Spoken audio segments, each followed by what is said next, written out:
All right. Good morning, everybody. Stop the music.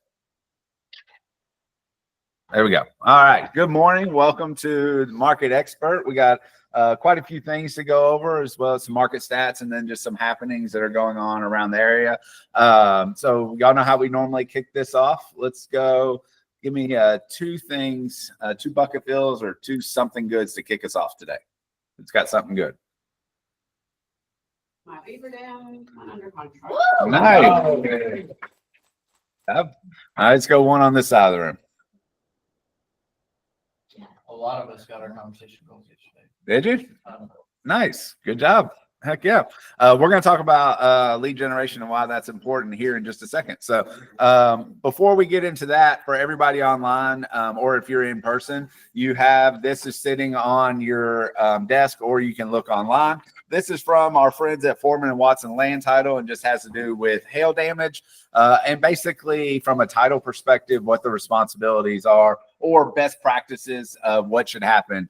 You're probably, if you have anything under contract or any of your listings right now, then you know there are issues with them. If there's damage, you're probably seeing delays and things like that. So you can read through this, but basically you need to make sure that a claim is filed. That's what kind of kicks the whole process off.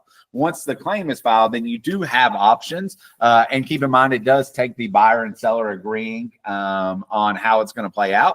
And mostly it's going to depend on the buyer and the buyer's lender on what they allow and what they won't allow. Now, a lot of lenders, not all, but a lot of lenders will allow you, once the claim's been filed, to go ahead and proceed forward with the sale. Assuming that there's no safety related issues. Busted windows could be an issue. Dents in siding or hail damage to a roof are potentially not an issue. Again, it goes to every lender, so I can't say for certain. But what happened in 2016, last time we had a big storm, we were able to work it out between the buyer and seller on a lot of properties where the seller would file the claim. We would go through the process. They would actually get paid. Keep in mind, the insurance company is going to pay whoever owned the home at the time the claim was filed. So they're going to pay to the seller.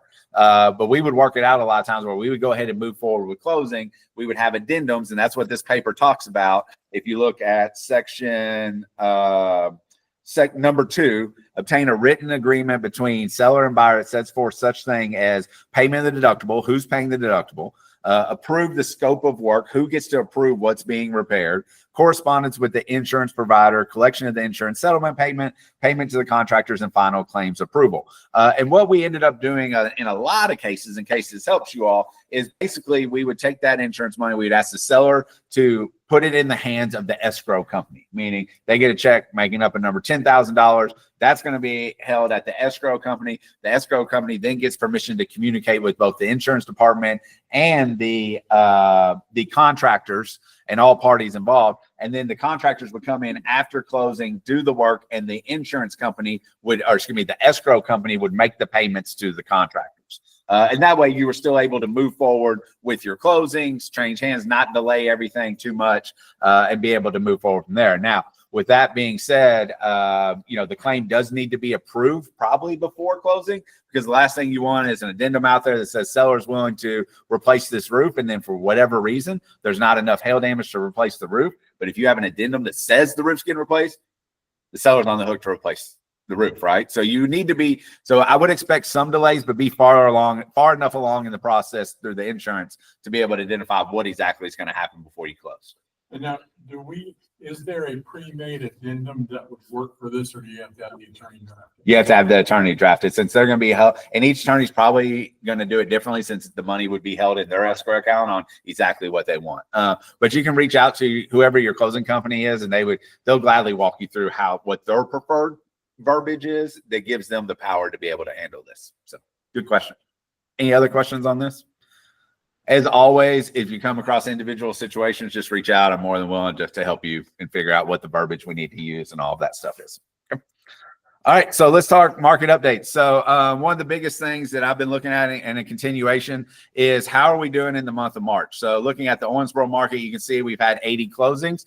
Last year, we had 137 in the month of March. So I went through and on each market, I basically looked at how much are we projected. So meaning if I take the 80 closings, I divide it by 3 because there's been 3 weeks so far, and then multiply that by 4, where should we end the month of March? This is just a ballpark estimate, but I feel like it's fairly close. And you can see in Owensboro, we're going to be at 106 closings, which means we're down 22.6%. And here's the reason I want you to know these numbers is it goes back to what y'all were talking about in the corners, that a lot of you hit your lead gen goals yesterday. Well, the truth is, the hard truth, it is what it is, but it's nothing but a fact. We have to work 22.6% harder in lead generation to make the same amount of money that we did last year. That's just the truth. Appreciation isn't going to make the gap up. I mean, appreciation was only about 2%. We're going to look at some numbers on that here in a minute. But ultimately, we need to be talking to 22% in Owensboro, 22% more people in order to make the same amount of money. But a lot of you have goals to make more money than last year. So you actually need to be talking to more than 22%. A lot of you want to grow your business by 10% or more. You need to be talking to 30% more people. So if you average talking to, making up a number, 10 people per day last year, then you need to be talking to 13 to 15 people per day in order to accomplish the same thing. Now, we're getting really close to spring market, so I'm hoping that this is going to change ever so slightly, especially once we get through spring break, which for a lot of us is next week. But one of the things I'm also looking at is look at inventory. If we look back in February, we had 273, and we've kind of trended down ever since then. Well, also, this storm brings a complication of how long is it going to take for people to hit the market now? Because a lot of people have hail damage, and if they're not in a situation where they have to move by a certain time frame, they're probably going to get all of that repaired before they go on the market. So we could see, from a listing standpoint, a little bit of a delay into spring, where instead of it normally happening right around spring break, it might not happen till towards the end of April or potentially into May. Where I'm going with this, again, it's all about the work that we're putting in and talking to enough people. As long as we're having enough conversations, then everything's going to work out. But if you're sitting there, like, I find myself from time to time, like, man, my pendings or my listings aren't where they need to be. We just got to look at, are we having the conversations we need to have? Right. So it ultimately comes to that. But let's look at each different market, because all the markets are similar, but some markets being a little more up or down. Thank you, Amanda. I see you're 100%. You want us to negotiate a lot of repairs or anything at that point as well? That would be a good thing. Yeah. You're not going to have a lot of roof issues. Almost everybody's going to have a new roof, right? So looking at the Henderson market, kind of the same thing, 26 closings. This is one of our better markets. You can see they're on pace for 35. We had 40 last year. So if you sell in Henderson, down about 12.5%. And their inventory is actually staying fairly level. So unlike the Owensboro market, where listings have gone down ever so slightly, they're kind of just holding steady. And I would say Henderson's one of our better markets. Of course, being a smaller market, the numbers don't make as big of a difference, meaning when you're dealing with 40 closings a month, it's hard to have such a big spread. Looking in Evansville, kind of the same thing here, 1,800. That puts us on pace for 2,406. You can see we had 2,812 last year. So the Evansville market is just under 15% down. Similar story, not as much of a decline, but you can see here dropping by about 8 listings since February. So we're not starting to see inventory increase yet. So same thing holds true here. Looking at the Elizabethtown market, 687. This is probably our toughest market right now in terms of the month of March. You can see we're only on pace for 465 closings, which is down almost 30%, so 29.2%. Also, but strangely, I shouldn't say strangely, because I think I get it in a slower market, their list inventory is increasing. So that's telling us that this is shifting quicker than the other markets to a buyer's market. So just know, if you're in Elizabethtown, again, it goes back. You need to be having 30% more conversations than you were having this time last year in order to continue to move the business forward. All right. Looking at the Louisville market, you can see on pace for 960 closings. They had just right at 1,200 last year. That means that they're about 20% behind. Also, inventory, I would say overall up, but holding kind of steady right around the 2,300 number. Okay.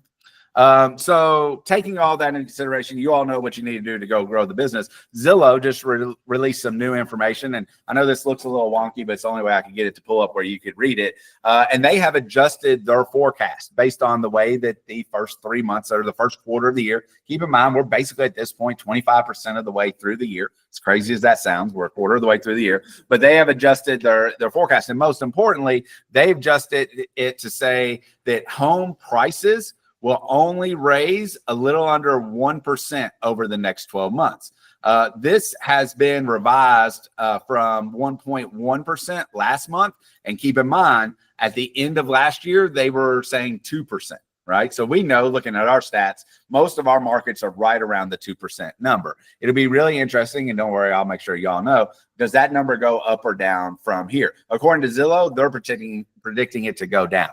The other thing is they are now predicting 4.1 million sales across the U.S. This is the lowest revised number that I've seen from anybody. And if this comes true, it actually marked the third straight years of depressed home sales, meaning we're going to basically break even or even be potentially a little bit under last year. If we are under last year, it's not going to be by very much. The numbers are going to be very neck and neck.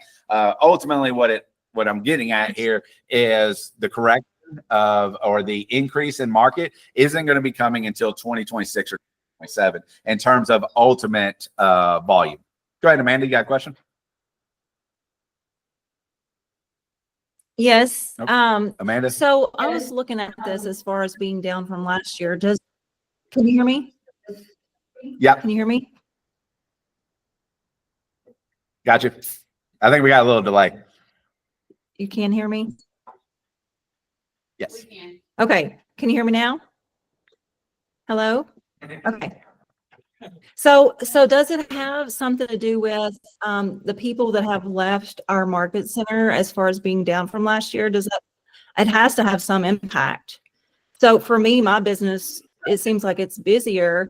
Like I think I should be up more. But I was thinking about the people that have left. I'm sure that has something to do with why we're down. No, this is the MLS as a whole. This isn't our It's not. brokerage. This is the entire MLS numbers. So the MLS as a Oh, whole okay. is down, not. So is that, I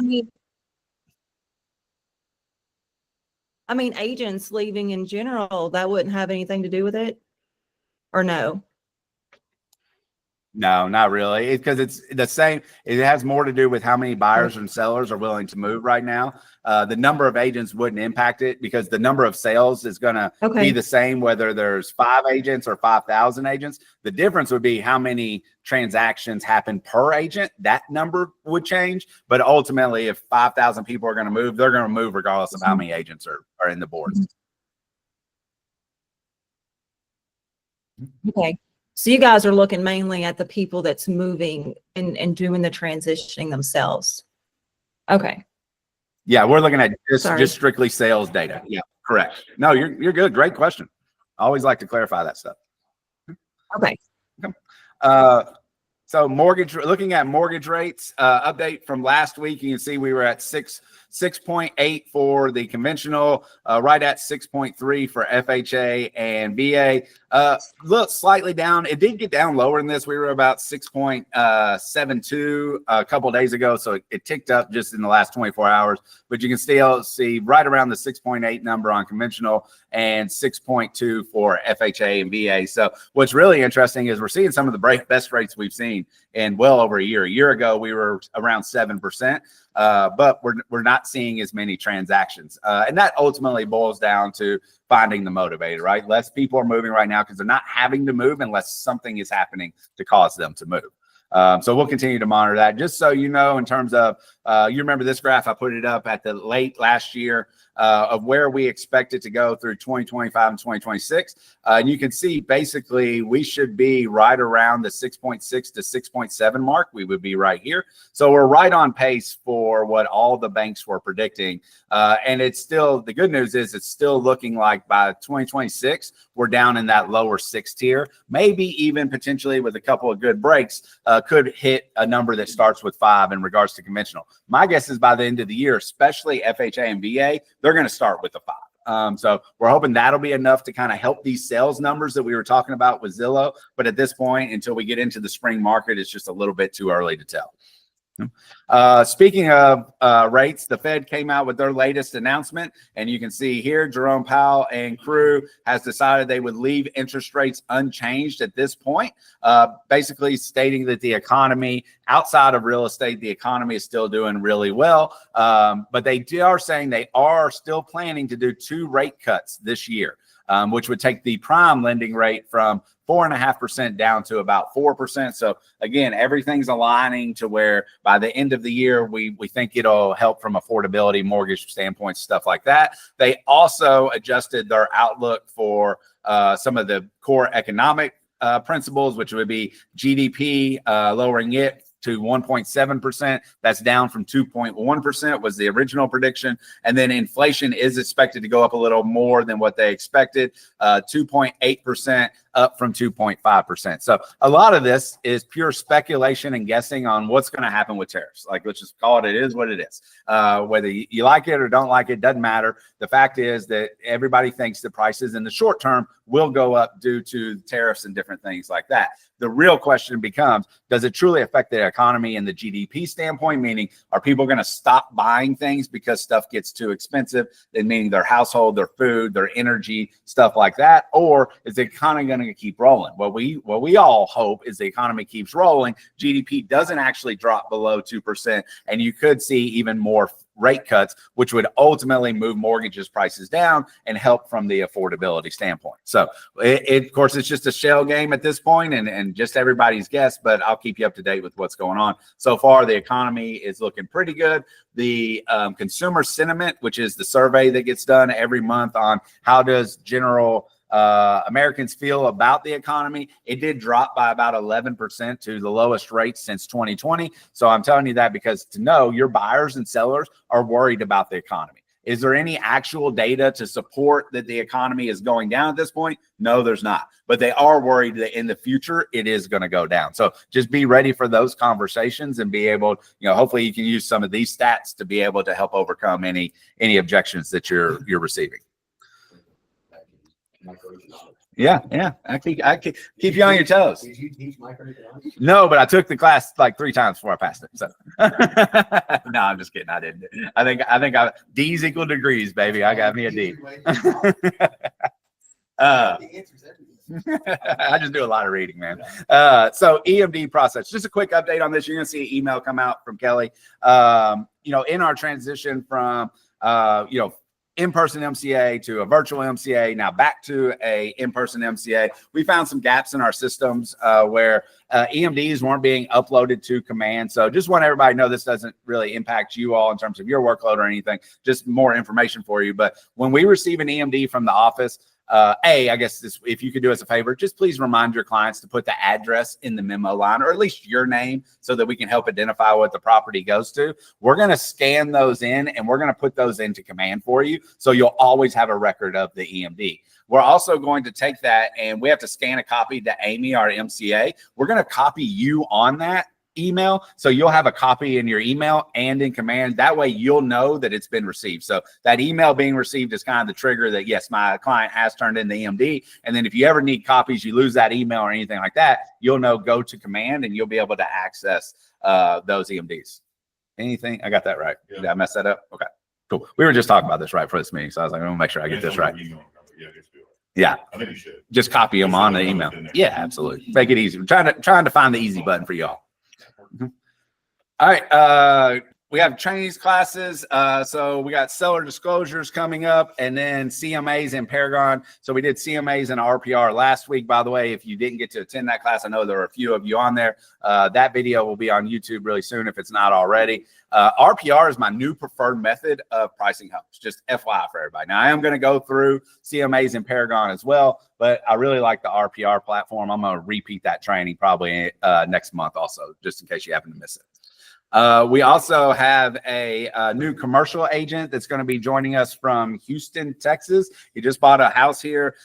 Big time commercial agent, does tens of millions of dollars in commercial deals, and he's going to be doing a training both online and in person. It's called So You Want to Be a Commercial Real Estate Agent, which basically is like, how do you get into the commercial sector, the commercial world? What do you need to know? What skills do you need? What's the process? Things along those lines. Also, another great benefit of bringing Richard on is that now we have, if you have commercial referrals, like it's too big of a scale for you to take it on, I mean, you don't have the knowledge and the information and skill set to be able to transact on a, $10 million industrial park, for example. You now have somebody that you can refer business to. And I was talking to him the other day in the office Friday, and I think he had paid out over $100,000 in referrals last year alone, something like that. Bobby, I'm pretty close on that number, right?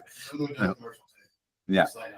Yeah. So, so you can check in on this class if you're interested in commercial, and then he'll kind of teach you some stuff. And then, like you said, you have multiple resources here to be able to help you out. For quarterly calls, we are on March 24th, which means we should be dialing everybody with the last name of I.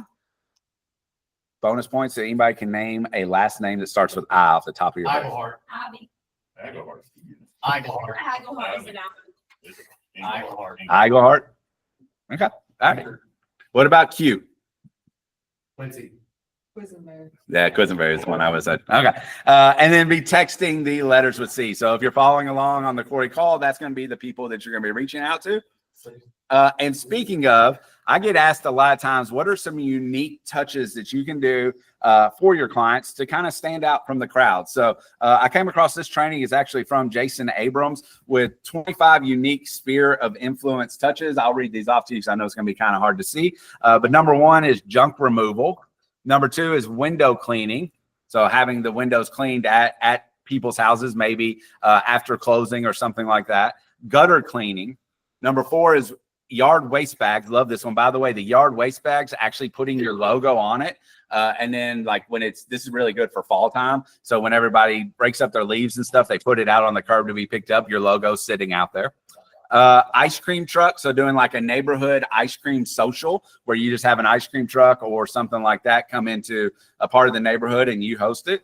Cameo touches. Cameos are where you can actually hire celebrities and they'll do like a happy birthday, or where Jason was talking about with this one, I remember this part, is you can host a Zoom meeting and have somebody come online. And his favorite example was he had, gosh, now I'm drawing blank on who it was. Oh my God. I can't want to say it was, oh my God, it's going to kill me now. Text too big to forget. Who sung Baby Got Back? Sir Mix-a-Lot. So this agent hosted a Zoom like happy hour, basically at like 6 p.m. one night, invited all his past clients, and Sir Mix-a-Lot came on and talked to everybody for like 10 minutes or something. So just a fun, entertaining thing. Don't know if he sang the song or not. Not sure about that part. Raffles. So you can always do raffles, especially on social media. Branded treats, so giving away stuff that is branded to you. Hand deliver coffee to 10 sphere of influence people per month. Onesies delivered for anybody who's expecting a family. Again, it can be branded or unbranded. Send Starbucks gift cards. You can do sports brackets. So, for example, the March Madness bracket. I know right now ESPN just released a second chance tournament, so you still have an opportunity there. Let's see where we have swag giveaways. So especially giveaways online, people love free stuff. Parents night out, where you can basically host a event. Maybe you get a event at like Air or somewhere like that. Everybody comes, drops their kids off. You basically monitor the kids, be careful with liability and stuff. Yeah, I was like, as I'm saying, I'm like, yeah, you might want to be careful on that one. DIY classes. So maybe you host like a parenting or a cooking or a floral arrangement class or a sushi making class. I've seen that as well. Hire a professional organizer, especially for your sellers. Occupation appreciation. So first responders, teachers, things along those lines. Personal shopper giveaway. So this would be a session for a personal shopper or kind of like a stylist is the way I'm interpreting that. Lawn care for a month or for a quarter. Offer to change smoke detectors, air filters, Rosh Hashanah gift baskets. I'll be honest, I don't know what that is. I don't think. Basket sample deliveries for influence. Oh, that's the Jewish New Year. And then also, yeah, I can't pronounce that. I'll be honest. Edal Dada meat delivery. And then a shredding party. There is a shredding event that happens in Owensboro every year, and I think it's coming up in like a week, so maybe just a reminder of that. And then you can always organize a blood drive, and they do have blood drive trucks. So if you, just an example on this off the top of my head really quick is maybe if you're hosting an open house, either A, have a food truck come out, or potentially the blood drive truck come out, and that could help you drive traffic because you get people from the neighborhood that are going to come participate, and then you can get them into your open house, maybe pick up seller leads, or you can get more buyers to come because you're offering food and or a chance to donate and give back. So those are 25 quick hitters. Of course, you'll have this emailed out to you, but just wanted to throw those out there for suggestions. Next thing is we've been monitoring this for a couple months, and it seems that our attendance for broker opens, this is specific to the Owensboro office, hasn't quite been where we all want it to be. I know we all want it to be better, but everybody has issues, or not issues, but we had to lead gen and do other things. And I'm noticing that outside of a few and far in between, most broker opens aren't starting till 11. So we're going to try this out for a little bit. We're going to move this, not next week, because next week's spring break.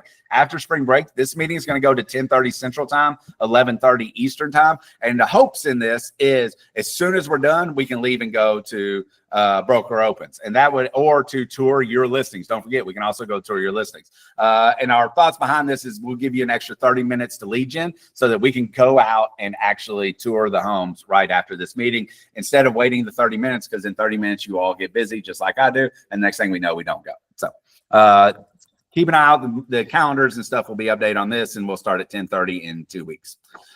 Speaking of broker opens, there are 2 local broker opens here, one from 11, and you can see here's the one outlier. Of course, as soon as I say it, we do actually have one this week that starts at 10:30, and that'll be on Clay Street, followed by Blue Ridge Court from 11 to 12:30. There's also 2 events locally, Lunch and Learn. This is with Foreman and Watson. It's all about KHC and learning about their down payment assistance and revenue bonds. This is limited to 35 people. So I was told to tell you all, there's already like almost 20 people signed up. So they only have 15 more spots. Text Courtney Cowan now, or Stewart, I should say, because she's been married. Text Courtney and RSVP right now if you want to go. If not, you might not be able to get in, but it starts at 11:30 tomorrow. And then also they have coffee with closers the next day. That's going to be at Nico's, and that is from 8 to 10 a.m. So come and enjoy the free coffee and stay for the conversations. Where did my mouse go? All right. So that's what we got. Now we'll go over once a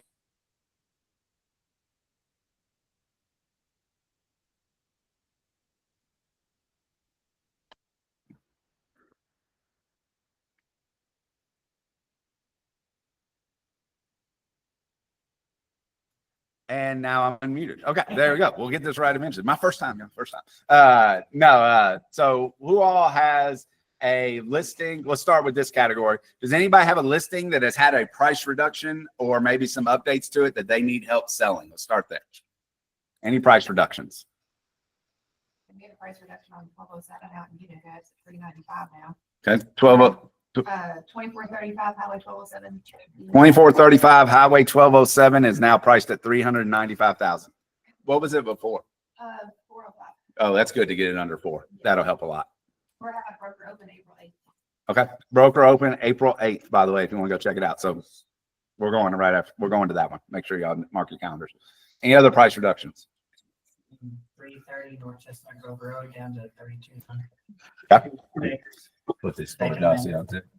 Say that address one more time. 330 North Chestnut Grove Road. All right. Davis County. Any other? East Davis County. Yeah. All right. Any new listings hitting the market? Kevin, go again. I know you got some. Don't be shy. Yesterday. The one, it's still kind of up in the air, but it's out by Highway 815, just about a mile down from the landfill. 3-bed, 2-bath. All with this one, it's a single lot trailer on 1 acre land. Really nice trailer, but all the windows are busted out. So there's that. Except from hail. Yeah, they didn't have insurance. But it's a cute trailer. Yeah. But it's gonna be priced, it'll be priced accordingly. Somebody will be able to get $160,000 home for, we don't know the price yet, but somewhere around 130, something like that, probably 135 maybe. Who else got a new listing? We just listed one on Maple, right down the road from Health Park. What's the deets on it? 3-bed, 1 bath, corner One and a lot, half bath. 1.5 bath, corner lot, 2-car garage, new bath, new shower, new kitchen, new garage door. Surprise. I mean, it's a 234.9. Nice. How big is it? It's like almost, it's just under 1550. I mean, it's perfect for downsizing, you know, single lady, single male, up and coming couple. It's a really good one. I mean, you've got tons of upside with that corner lot. We Sweet. could probably build an additional unit back Good there if neighbors, you ever wanted to. Yeah, great neighbors. We know the neighbors personally. Well, one's my dad. He's kind of weird, but.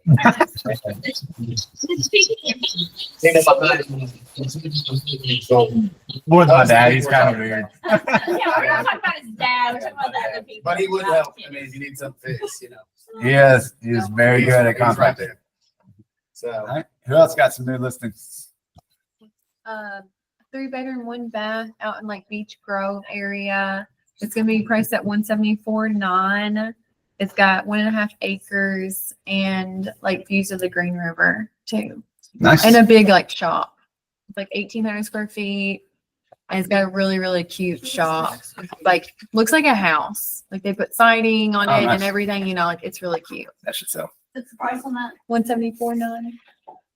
I don't know if y'all seen one we've got in Whispering Meadows, but we've got a really nice home in Whispering Meadows and back in like the mature part. That's what I did. Great neighborhood. I love that. Backs, That's where I yeah, live. it's almost like the street's wider, the lots are wider. Yeah, the original area. is so This one's nice. back in a cul-de-sac with plenty of extra parking. It backs up to a farm, got a huge backyard. It's got a garage in the back, so you can open it up if you have dogs and like let them hang out. Everything's updated, you know, almost 2,400 square feet. And it's at 374.9, which is, I think, priced pretty well. We could probably get it in the 360s. That's probably where it needs to be, honestly. But we've had it on the market a little over a week and we probably had 3 showings. So it's a good forever home and it's under, you know, 375 in a really good neighborhood. So. Cool. Love that. Anybody else? And I'm not sick. I'm just forced because my cats. Yell too much. All right. Well, that wraps up today. Appreciate you all. We'll be back. I know it's spring break next week, but we're still going to host this because I'm not going anywhere. And then don't forget about the new time starting in 2 weeks. I'll remind you next week also. See y'all. Thanks, Matt.